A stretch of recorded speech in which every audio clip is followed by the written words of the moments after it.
আসসালামু আলাইকুম, সবাই ভালো আছেন? বারগাঁও পার্টনার ফিল্ড স্কুল দানের আজকের প্রথম সেশন। আপনারা এই যে বিবিটি ব্যালট বাক্স টেস্ট মানে আপনারা কি দিছিলেন? ভোট দিছিলেন। তো ভোট দিতে গিয়ে এখানে আপনাদের প্রশ্ন ছিল, তিনটা প্রশ্ন নমুনা ছিল। যেমন এখানে ছিল নিচের কোন নমুনাটি পটাশ সারের কাজ করে? কোনটা করব? গোবরে না ছাইয়ে না হাঁস মুরগির পায়খানায়? ছাইয়ে করবে। কিসে করবে? ছাইয়ে। আমরা এরপর আরেকটা প্রশ্ন দেখি, ইঁদুরে কাটার নমুনা কোনটি? সোজা কাটা, তেসরা কাটা না আঁকা বাঁকা কাটা? তেসরা কাটা। কোনটা হবে সঠিক উত্তর? তেসরা কাটা।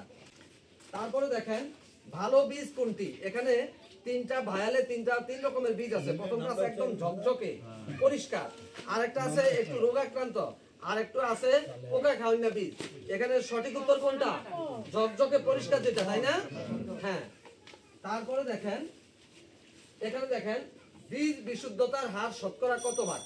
দেখেন বিশুদ্ধতার অর্থ হইল 100টা বীজের মধ্যে কতটা সুস্থ সবল মানে পরিষ্কার বীজ থাকলে এটা বিশুদ্ধ বীজ কয়। সর্বোচ্চ সংখ্যক যদি ভালো বীজ থাকে, পরিষ্কার বীজ থাকে, তাইলে ওইটাই বিশুদ্ধ বীজ। এবং সর্বনিম্ন 98 ভাগ বীজ বিশুদ্ধ হইতে হয়। কত ভাগ? এখানে আছে 98%, 80%, 75%। সঠিক উত্তর কত? 98%। তারপর আছে নিচের কোনটি রাসায়নিক সারের নমুনা? নিচের কোনটি? একটা বোতলে আছে ছাই, আরেকটা বোতলের আছে মধ্যে আছে ইউরিয়া, আরেকটা বোতলের মধ্যে আছে খোল। তাহলে ছাই, ইউরিয়া, খোল, এই তিনটার মধ্যে রাসায়নিক সার কোনটা? মানে রাসায়নিক সার কোনটা? প্রথমটা ক হলো ছাই, দ্বিতীয় হচ্ছে খ হচ্ছে ইউরিয়া, আর গ হচ্ছে খোল। সঠিক উত্তর কোনটা? রাসায়নিক সার কোনটা? হ্যাঁ, ছাই। রাসায়নিক সার উত্তর মানে কলকারখানা যেগুলো তৈরি হয়, তাইলে ছাই কি কলকারখানায় তৈরি হয়? সঠিক উত্তর কোনটা? ইউরিয়া। আচ্ছা, এবার এরপরে প্রশ্ন দেখেন, ভালো বীজের গজানোর ক্ষমতা শতকরা কত ভাগ? ভালো বীজের গজানোর ক্ষমতা সর্বনিম্ন 80% থাকতে হবে। সর্বনিম্ন কত পার্সেন্ট? তাহলে এখানে হলো 45%, 80%, 90%। সর্বনিম্ন কত পার্সেন্ট? 80%। এখানে যারা 90% উত্তর দিবেন তাদের কি হয়েছে? যেহেতু প্রশ্ন ছিল সর্বনিম্ন গজানোর ক্ষমতা কত, ঠিক আছে না? এই কারণে 80। 90 হইলে আরো ভালো, কিন্তু প্রশ্ন ছিল সর্বনিম্ন কত। তারপরে দেখেন ফসলের জন্য আদর্শ মাটি কোনটি? প্রথম বোতলে আছে এঁটেল বালু মাটি, দ্বিতীয় বোতলে আছে দোআঁশ মাটি, তৃতীয় বোতলে আছে এঁটেল মাটি। তাহলে ফসলের জন্য আদর্শ মাটি কোনটা? দোআঁশ মাটি। 6 নম্বর সঠিক উত্তর, তাই না? হ্যাঁ। তারপরে দেখেন জৈব সার কোনটি? একটা বোতলে আছে ইউরিয়া, আরেকটা বোতলে আছে টিএসপি, আরেকটা বোতলে আছে গোবর। জৈব সার কোনটি? গোবর। আচ্ছা, তারপরে দেখেন এখানে আছে নমুনার কোন সারটি ফুল ফল ঝরা বন্ধ করে? ফুল ফল ঝরা বন্ধ করে এবং রোগ প্রতিরোধ ক্ষমতা তৈরি করে। আছে ইউরিয়া, টিএসপি এবং পটাশ। কোনটা? পটাশ। কোন গাছে যদি ফুল ঝরে যায় তাইলে বুঝতে হবে এনে পটাশের অভাব, নাকি? তাহলে পটাশ সার। সঠিক উত্তর কি? পটাশ। তারপরে প্রশ্ন হলো কোন সারটি গাছের বাড়বাড়তিতে সাহায্য করে? গাছ তাড়াতাড়ি বাইরে যায়। ইউরিয়া, টিএসপি না পটাশ? ইউরিয়া। ইউরিয়া দিলে গাছ তাড়াতাড়ি বাড়ে, নাকি? কিন্তু এটা বেশি দিলে বিরাট বিপদ, বেশি দিলে বিরাট বিপদ, নাকি? হ্যাঁ, মোটেও এটা বেশি দেওয়া যাবে না। তাহলে আপনারা আজকের এই 10টা প্রশ্নের মাধ্যমে যে ব্যালট বাক্স পরীক্ষা দিলেন, আজকের এই পরীক্ষায় সর্বোচ্চ নাম্বার কে পাইছেন এটা কি আপনাদের জানতে মন চায়? মন চায়? তাইলে সর্বোচ্চ নাম্বার পাইছেন 2 এবং 14। রুল নাম্বার কার? 2 এবং 14 কার ছিল?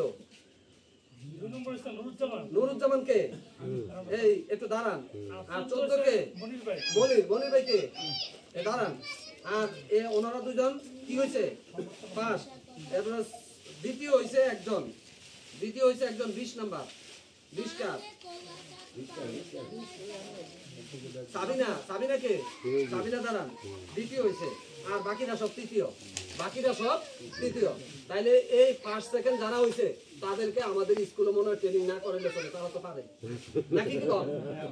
অর্থাৎ এই স্কুলে এই প্রথম পরীক্ষায় আপনারা যারা সবচেয়ে কম নাম্বার পাইছেন আমাদের দরকার তাদের কথা বুঝছেন না উল্টা পাল্টা করতে কিন্তু শেষ পরীক্ষায় যিনি পাস হবে শেষে আবার আরেকটা পরীক্ষা হবে ওই দিন কিন্তু সবাই শুনেন ওই দিন সবাই গেটের বাইরে বাইরে করে দিব একজনে একসাথে 10টা ভোট দিয়ে সে বাইরে গেলে এরপর আবার আরেকজন ঢুকতে পারবো সাউন্ডের সুযোগ নাই তাহলে এই ভোটটা কি আপনাদের ভালো লাগছে না এই ভোটটা দিয়ে আমরা আপনাদের কি যাচাই করলাম আপনারা কৃষি সম্পর্কে কতটুকু জানেন আমরা আবার সেই অনুযায়ী আপনাদেরকে ট্রেনিং দিতে পারবো ঠিক আছে এটার নাম হচ্ছে ব্যালট বাক্স পরীক্ষা সকলকে ধন্যবাদ দর্শক কৃষিতে বিশ্ব ইউটিউব চ্যানেলে পরামর্শমূলক বাংলাদেশের সকল ফল ফসল বাংলাদেশের চাষযোগ্য সকল ফল ফসলের চাষাবাদ সম্বলিত ভিডিও রয়েছে প্রত্যেকটি ভিডিও আধুনিক প্রযুক্তি নির্ভর সর্বশেষ পরীক্ষিত কৌশল এবং 4th জেনারেশনের কীটনাশক রোগনাশক এবং হরমোন বা ভিটামিনের তথ্য আপনারা জানতে পারবেন 30টিরও অধিক জৈব বালাইনাশক তৈরির কৌশল যেটি বাংলাদেশ কেন সারা পৃথিবীর কোনো ইউটিউব চ্যানেলেই পাবেন না তাই কৃষিতে বিশ্ব ইউটিউব চ্যানেলটি এভাবে সাবস্ক্রাইব করে পাশে থাকা বেল আইকনটিতে অল ক্লিক করে সবগুলো ভিডিও নিজে দেখবেন এবং আগেই আপনি সর্বাধুনিক কৃষি প্রযুক্তিগুলো জেনে উপকৃত হবেন এই কৃষিতেই বিশ্ব ইউটিউব চ্যানেলের সবগুলো ভিডিও ফেসবুকে শেয়ার করে সারা দেশের মানুষের পাশে দাঁড়াবেন নিশ্চয়ই প্রত্যেকটি উপকারী পরামর্শ শেয়ার করা সদকাতুল জারিয়া এভাবে একটি একটি করে প্রযুক্তি ছড়িয়ে যাবে সারা দেশের কৃষক ভাইদের কাছে